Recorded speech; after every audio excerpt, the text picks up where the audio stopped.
Hello and welcome to my introduction to my website called Dark Energy and Dark Matter. Here you will discover a completely different way of looking at how our universe works.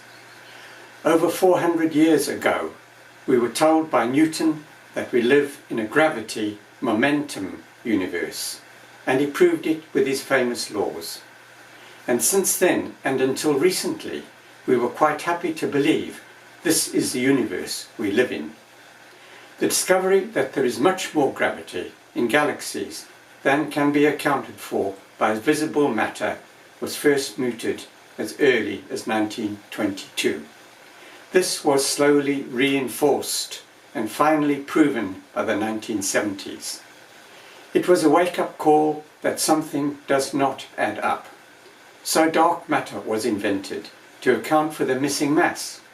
The revolution began, and it rolls on with increasing acceleration. And I say acceleration. And then came the Hubble telescope, which enabled the discovery that there is another force in the universe which is overriding gravity and is causing the accelerating expansion of the universe.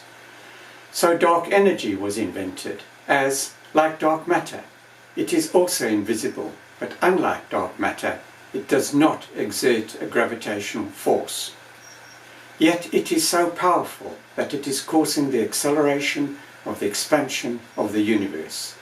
This is profound stuff. The result is the universe of Einstein and Newton is gone forever. We now have to come to terms with the new universe, the one we now live in, which is the gravity propulsion universe. This profound discovery shows us that the total of propulsive force, dark energy, exceeds the total of gravitational force in the universe. The repercussions are just beginning. I was 18 years old when I fell out with mainstream science. At that time, the idea of dark matter was already being taken seriously. Dark energy had not become a possibility because the Hubble telescope was decades away. My problem then and ever since has been a fundamental disagreement with Newton and Einstein.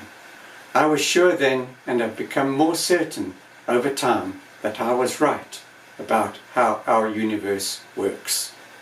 In my universe and in my solar system, I needed a force to counteract the force of gravity, to stop the sun from sucking the planets into it. Momentum did not and never has fitted the bill, no matter what anybody says. What I needed to make my universe work was a propulsive force to counteract gravity. My eureka moment came when dark energy was discovered. That is the propulsive force that I needed to make my universe work. If you want to find out more after I've completed my presentation, please go and look at my website, which is called Dark Energy and Dark Matter. And you'll find it at http://dark-matter.eu. This is the universe we live in. My theory shows that we live in a universe that works like a machine, and I know how machines work. It is straightforward and has no need of quintessence or the cosmological constant. In it I also explain away the recently postulated dark matter halo anomaly, and I demonstrate that this invention is not credible.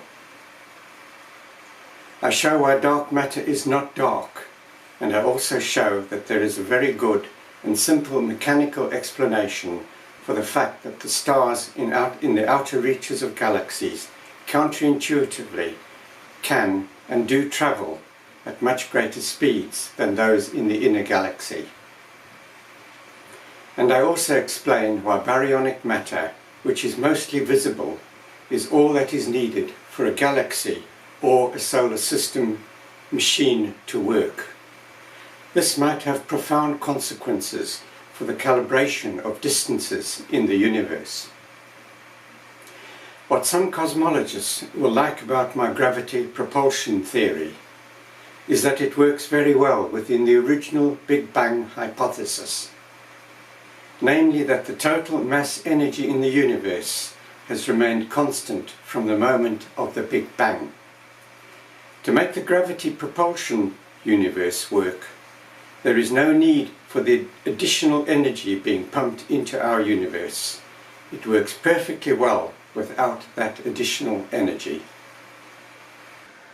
Mainstream science, with hundreds of millions of pounds to spend and virtually unlimited computing power, plus the best brains to dwell on it, has failed to unravel the mysteries of dark matter and dark energy.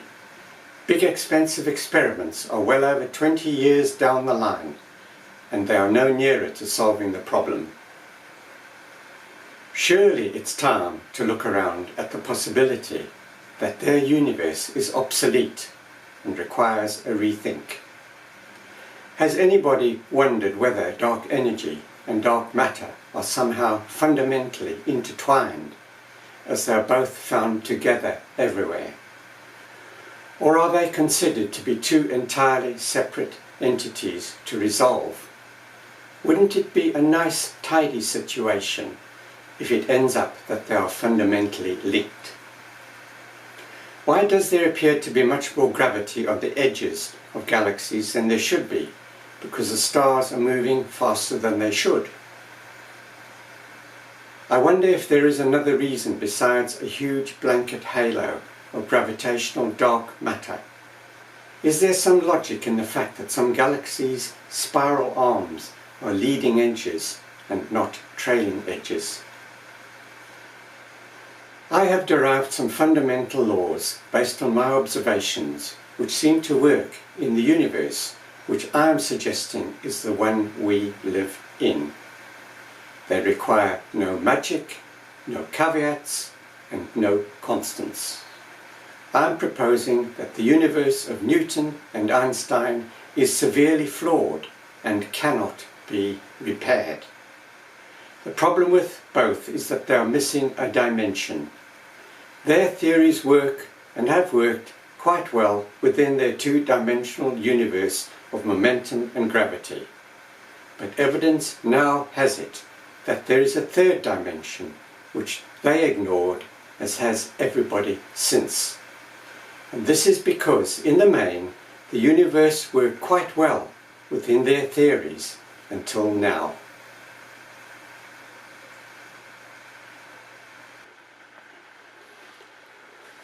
Read this analysis of how Einstein's theories stack up and the explanations that are being mooted to patch over the crevasses. It's a long one, so have a close look. http://www.eso.org/tilde/blybund/papers/epn.html. It's quite a long analysis, but if you've got the stomach and the patience for it, it's worth a look.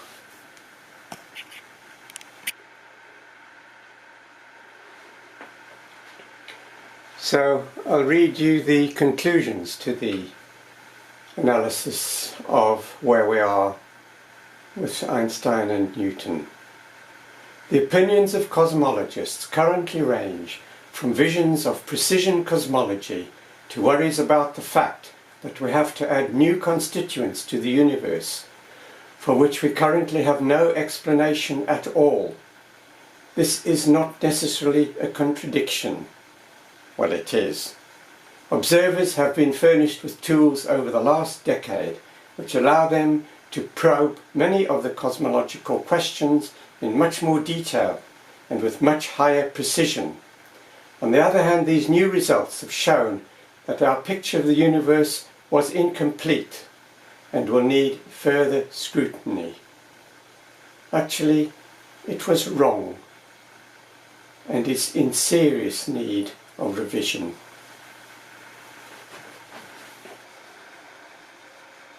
The first question I tackle in my website is the nature of dark energy. So I start with the accelerating, expanding universe. It has been proven that the universe is not only expanding, but that the expansion is accelerating. Dark energy has been named as the force that does it. But the key question is, how does it do it? Theories abound, but none give an answer that is as simple and direct as my theory does. Neither Newton's nor Einstein's physics can deal with the phenomenon of the accelerating, expanding universe unless a magical constant is introduced. In a gravity propulsion universe, the universe I live in, the accelerating, expanding universe does not require any caveats. It simply works like any rotating machine does. I'm coming to the end of my introduction now, so if I have challenged you, or if you're just curious, please go to my website, dark-matter.eu. And if you get to the end of my presentation and you find that what I'm saying makes sense, then you will have to rethink the science of matter. Enjoy.